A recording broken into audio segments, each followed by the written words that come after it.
Welcome back, everyone. Today, we're diving deep into Maxton Hall, The World Between Us, Season 2, Episodes 1 through 3. The highly anticipated German drama has returned to Prime Video, and this time, things are darker, deeper, and far more emotional than ever before. Gone are the playful smiles and stolen glances of Season 1, replaced instead by grief, guilt, and the painful cost of love. If you thought Ruby Bell and James Beaufort had found their happily ever after, think again, because in Season 2, their world begins to fall apart, piece by piece. Before we dive in, let's rewind for a quick moment. At the end of Season 1, Ruby, the brilliant scholarship student from a working-class family, and James, the arrogant but secretly tender heir to the Beaufort fortune, had finally found their way to each other.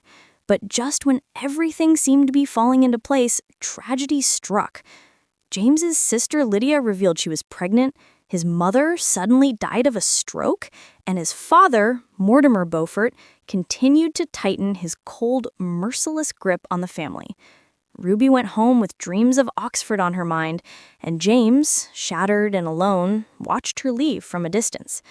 Their love, once fierce and defiant, now hung by a thread. The first episode opens in silence. Ruby, lost in a haze of memories, replaying her intimate moments with James at Oxford. For a brief moment, she believes maybe, just maybe, they'll be okay. But when she calls him, there's no answer. James has disappeared, swallowed by his grief, drowning in guilt over his mother's death. He stops showing up to classes, ignores his friends, and isolates himself completely. When Lydia shows up at Ruby's door, frightened and desperate, Ruby realizes something is terribly wrong. They find James at a chaotic party, the same kind that used to define his reckless side. But this time, he's different.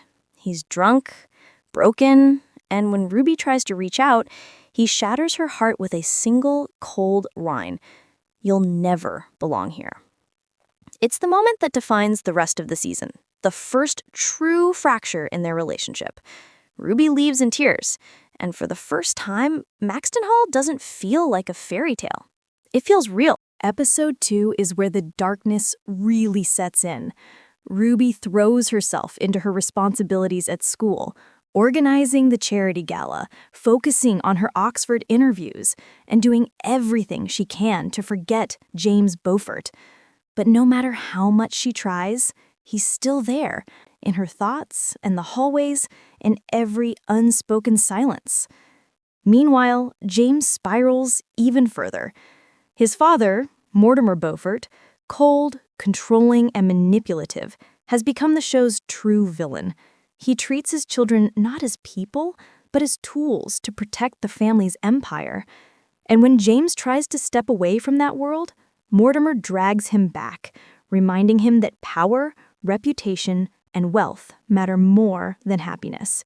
It's suffocating. The show brilliantly contrasts James's inner collapse with Ruby's quiet strength. She refuses to chase him again. She loves him, but she's learning that love isn't about saving someone who won't save themselves. Then comes a key moment, Lydia's pregnancy. When James learns the truth, it hits him like a tidal wave. For the first time, his anger fades, replaced by something new, responsibility. He vows to protect his sister, even if it means standing up to his father. It's a turning point, the first flicker of growth in a boy who spent his whole life trying to prove he's enough. Episode 3 takes us somewhere unexpected, into James's childhood. Through flashbacks, we see the roots of his emotional walls. A young James, humiliated by his father after being bullied. A father who told him, "Beaufort men don't cry." And from that moment, James learned to bury everything. His pain, his fear, his vulnerability. Cut back to the present, he's finally in therapy. For the first time, he's admitting that he's broken and that maybe he doesn't want to be the version of himself his father created. These therapy scenes are some of Damien Hardung's best acting to date, raw, honest, and deeply human. He isn't the golden boy anymore. He's a young man trying to heal. Meanwhile, Ruby focuses on rebuilding the fundraising gala, a massive event that could make or break her scholarship. But just as everything starts coming together, disaster strikes. The lights blow out. The decorations are ruined. And then, a small fire breaks out. For a second, it feels like everything Ruby's worked for is lost. But she refuses to give up. She rallies her classmates, pulls the community together, and rebuilds the event from scratch. It's one of Ruby's strongest moments yet, proof that she's not defined by James, by Maxton Hall, or by anyone's pity. And when James takes the stage to deliver a last-minute speech, the scene becomes the emotional peak of the entire season so far. He opens up publicly about his therapy, his grief, and his journey to become someone better. For the first time, James Beaufort shows the world his heart. The crowd is silent.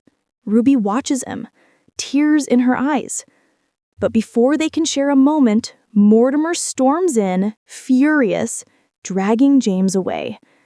It's a devastating reminder that no matter how much he changes, his father's shadow still looms large. While Ruby and James dominate the emotional core, the supporting characters really shine this season. Lydia, pregnant, vulnerable, but fiercely independent, refuses to be defined as the pregnant Beaufort daughter. She's breaking away from her family's control, determined to make choices for herself. And Ember, Ruby's sister, adds a much-needed spark of warmth and humor. Her journey as a budding fashion blogger is lighthearted, but powerful, a symbol of self-expression and independence. In a world obsessed with image and status, Ember's authenticity is refreshing. Visually, Maxton Hall Season 2 looks stunning.